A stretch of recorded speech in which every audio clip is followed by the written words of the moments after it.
নমস্কার বন্ধুরা, unique cook with শিল্পী চ্যানেলে আরেকটি নতুন রেসিপি দেখার জন্য সকল বন্ধুকে স্বাগত। আজ একটা দুর্দান্ত স্বাদের শাকের রেসিপি শেয়ার করছি। এই শাকটা বাজারেও কিনতে পাওয়া যায়, তবে আমি বাগান থেকেই তুলে নিচ্ছি। এর নাম হলো পুনর্নভা। এই শাকটিকে অনেকে বিভিন্ন নামেই চেনেন, তবে আজকে আমি এই শাকের রেসিপি শেয়ার করছি, যেটা গরম ভাতের সাথে খেতে খুব ভালো লাগবে। শাকের পাতাগুলো নিয়ে নেব, তারপর সেটাকে ধুয়ে কুচি কুচি করে কেটে নেব। এবার তেল গরম করে কয়েকটা কলাইয়ের ডালের বড়িকে একটু লালচে লালচে করে ভেজে তুলে রাখতে হবে। ওই তেলের মধ্যেই দিতে হবে থেঁতো করা রসুন। এখানে শাকের পরিমাণটা বুঝেই রসুনের পরিমাণটা কম বেশি করে নেবেন। একটা বড় সাইজের পেঁয়াজ কুচি মিশিয়ে একটু লবণ আর একটু হলুদ, সাথে বিভিন্ন মশলা যেমন ধনে গুঁড়ো, জিরে গুঁড়ো সব ছোট চামচের 1 চামচ করে, হাফ চামচ পরিমাণে হলুদ গুঁড়ো, আর অবশ্যই মেশাতে হবে কাঁঠাল বীজ। কাঁঠাল বীজকে লম্বা করে কেটে তারপর সেটাকে সেদ্ধ করে নিয়েছি। এবার সেটা মিশিয়ে দিচ্ছি মশলার সাথে। মশলার সাথে কাঁঠাল বীজটাকেও 2-3 মিনিট লো ফ্লেমে রেখে নাড়াচাড়া করে নেব। 2-3 মিনিট পর কাঁঠাল বীজগুলো যখন কিছুটা নরমও হয়ে যাবে আর মশলাটাও কষানো হয়ে যাবে, তখন ঢাকা চাপা দিয়ে শাকটা মিনিট 5-এর জন্য লো ফ্লেমে রাখবো।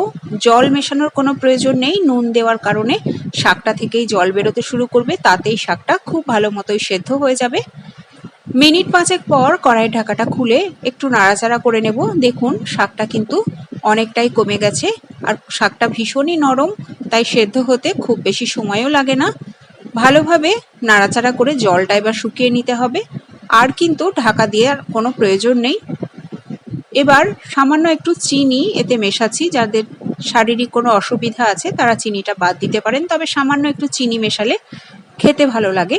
খুব অল্প একটু চিনি মিশিয়ে হালকা হাতে নাড়াচাড়া করে নিচ্ছি। যেটুকু জল জলে ভাব আছে সেটা সম্পূর্ণ শুকিয়ে যেতে হবে। শাকটা কিন্তু ভাজা ভাজায় খেতে ভালো লাগে। রেসিপি দেখে ভালো লাগলে পরিচিতদের মধ্যে শেয়ার করার অনুরোধ রইল, আর ছোট্ট করে একটা লাইক। আজকে যদি কোনো নতুন বন্ধু আমার ভিডিও দেখে থাকেন, রেসিপি ভালো লাগলে চ্যানেলটিকে সাবস্ক্রাইব করে আমার পাশে থাকার অনুরোধ রইল। সম্পূর্ণ জলজলে ভাবটা যখন শুকিয়ে যাবে, তখন যে বড়িটা আগে থেকে ভেজে রেখেছিলাম সেই বড়িটা একটু ছোট ছোট করে টুকরো করে শাকের মধ্যে মিশিয়ে দিতে হবে।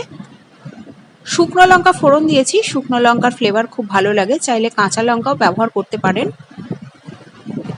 কাঁঠাল বীজ ছাড়াও এই শাকটা কিন্তু খেতে ভালো লাগবে। কাঁঠাল বীজ যারা খেতে পছন্দ করেন না তারা কাঁঠাল বীজ সেদ্ধ দেবেন না, সেক্ষেত্রে বড়ি ভাজাটা আর একটু বেশি দিয়ে দেবেন। চাইলে বাদাম ভাজাও দিতে পারেন, খেতে কিন্তু বেশ ভালো লাগে, আর শাকটা খুবই খেতে ভালো। বাজারে দেখতে পেলেই এই শাকটা এনে তৈরি করে খাবেন এই পদ্ধতিতে। গরম ভাতের সাথে এটা কিন্তু ভীষণ ভালো লাগে।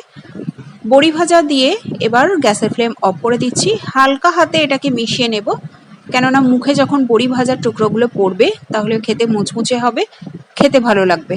আর বড়িটা নিজেদের প্রয়োজন অনুপাতে কম বেশি করে নেবেন। তৈরি হয়ে গেল পুনর্নভা শাকের ঘন্ট, যেটা গরম গরম ভাতের সাথে অপূর্ব লাগে। দেখা হবে অন্য কোনো সহজ রেসিপি নিয়ে। সকলে ভালো থাকবেন।